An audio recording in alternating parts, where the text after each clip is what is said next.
baaqyada iyo fariimaha nabadeed ee qaybaha kala duwan ay bulshada u dirayaan dadweynaha reer Burco ayaa kuwa isa soo taraya looguna baaqayo bulshada reer Burco inay noqdaan kuwa isku xidhan oo ka shaqeeya nabadda iyo deganaanshaha deegaankooda isla markaana dhinac uga soo wada jeesta wax kasta oo lid ku ah nabadgelyadooda inta jaamac xirsi oo ka mid ah mas'uuliyiinta sare ee xisbiga mucaaradka ay wadaan oo fariin nabadeed u diraysa bulshada reer Burco ayaa waxa ay tiri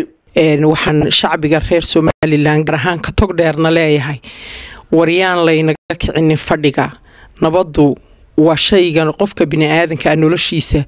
ugu qiimaha badan wiilwaal wuxuu yiri rag nabad gogoshi waa nabad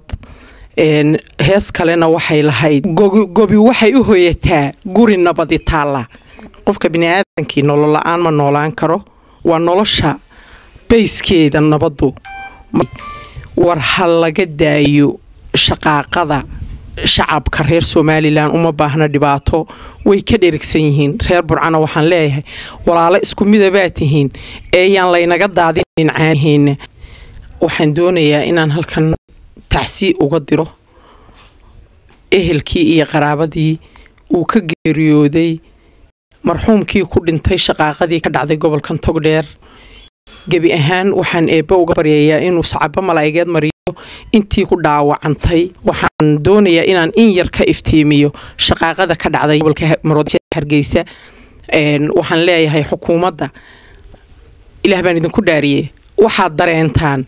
baahida shacabkiinu halka ay taagan tahay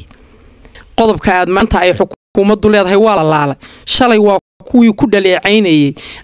xildhibaanada qaarkood inay hor taagan yihiin wadada ceeri gaabo ma hor taagna qof wadankiisa wax soo saarkiisa iyo wax kororkiisa wax qabadkiisa diidaya ma jiro